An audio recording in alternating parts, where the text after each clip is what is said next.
मनसे अध्यक्ष राज ठाकरे यांनी शेतकरी कामगार पक्षाच्या वर्धापन दिनाला हजेरी लावली। या दरम्यान त्यांनी हिंदी भाषा, जनसुरक्षा विधेयक, रायगड जिल्ह्यातील वाढते डान्स बार या मुद्द्यांवरून राज्य सरकारला धारेवर धरलं। तर राज ठाकरेंच्या टीकेला मुख्यमंत्री देवेंद्र फडणवीस यांनी सुद्धा जशास तसं प्रत्युत्तर दिलंय। बघूयात याबाबतचा हा स्पेशल रिपोर्ट।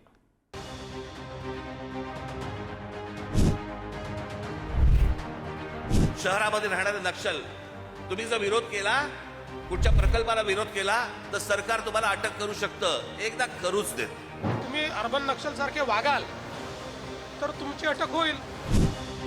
शेतकरी कामगार पक्षाच्या मंचावरून मनसे अध्यक्ष राज ठाकरेंनी महायुती सरकारला टार्गेट केलं। शासनाच्या धोरणावर टीका करताना जनसुरक्षा विधेयकावरून निशाणा साधला। अर्बन नक्षल म्हणून अटक करणार, पण तुम्ही अटक करूनच दाखवा असं चॅलेंजच राज ठाकरेंनी दिलं।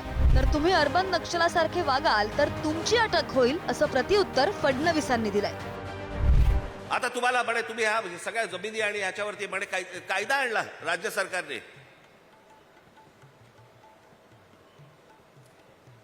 तुम्ही कोण आहात? तर अर्बन नक्षल आहात। शहरामध्ये राहणारे नक्षल, तुम्ही जर विरोध केला, कुठच्या प्रकल्पाला विरोध केला तर सरकार तुम्हाला अटक करू शकतं। एकदा करूच देत।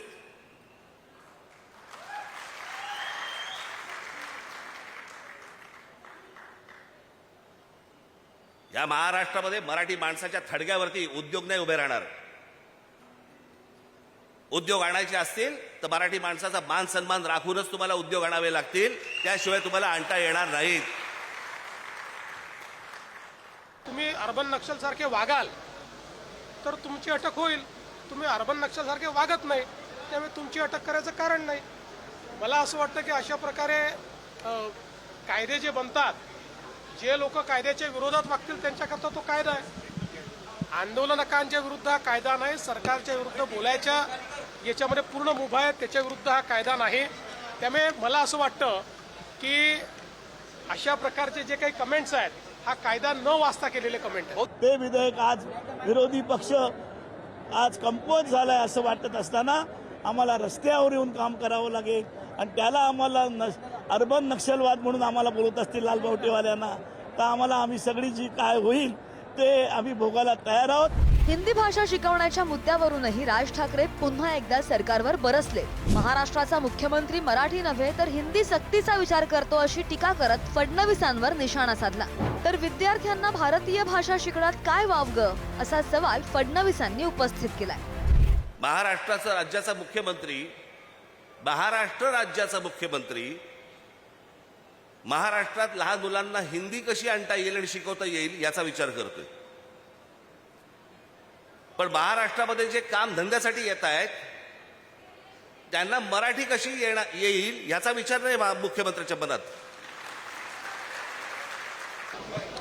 माझं अतिशय पक्कं मत आहे, महाराष्ट्रामध्ये मराठी शिकली पाहिजे, ती कंपल्सरी असली पाहिजे, ती अनिवार्य असली पाहिजे, ती आपण अनिवार्य केलीच आहे। पण महाराष्ट्रातल्या मराठी मुलांना मराठीसोबत अजून एक भारतीय भाषा जर शिकायला मिळाली तर त्यात काय वावगा आहे? आपण भारतीय भाषांना विरोध करायचा आणि इंग्रजी करता पायघड्या घालायच्या, ही जी मानसिकता आहे, या मानसिकतेला माझा विरोध आहे। सध्या रायगड जिल्ह्यामध्ये अनधिकृत डान्स बारचा सुळसुळाट झालाय। आज धागा पकडत राज ठाकरे यांनी रायगडमधील वाढत्या डान्स बारांवर तीव्र संताप व्यक्त केला। शिवरायांच्या वास्तव्यानं पावन रायगड भूमीत सर्वाधिक डान्स बार कसे असा सवाल राज ठाकरेंनी विचारलाय। अनधिकृतरित्या एवढे डान्स बार हे सगळे रायगड जिल्ह्यामध्ये, तेही कोणाचे? तेही मराठी लोकांचे। म्हणजे इथून पिळला गेलात की डान्स बारच्या नादी लावून तिकडून पिळून घ्यायचं। अहो, रायगड जिल्हा आहे ना, आमच्या शिवछत्रपतींची राजधानी आहे ना इथे। कल्याणच्या सुभेदाराची खडा नारळाने ओटी भरून परत पाठवणी करणारा आमचा राजा, त्याची राजधानी इथे असताना त्या रायगडमध्ये डान्स बार सुरू आहेत। रायगडमधील शेतकऱ्यांच्या जमिनी बाहेरील राज्यातील लोकांकडून खरेदी केल्या जाण्याच्या प्रकारावर सुद्धा राज ठाकरेंनी बोट ठेवलंय। याशिवाय पंतप्रधान नरेंद्र मोदी आणि गृहमंत्री अमित शहा यांच्या गुजरात केंद्रित धोरणांवर सुद्धा टीका केली आहे। या संपूर्ण राज्यामध्ये कोणत्या प्रकारची प्रगती होते, कुठून रस्ते निघणार आहेत, काय निघणार आहेत, फक्त मंत्र्यांना माहिती का? तेच ठरवणार आणि रस्ता व्हायच्या अगोदर तेच जमिनी घेणार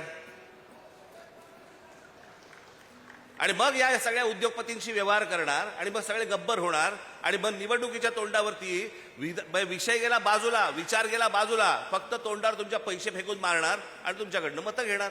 एवढा एकमेव उद्योग महाराष्ट्रात सुरू आहे।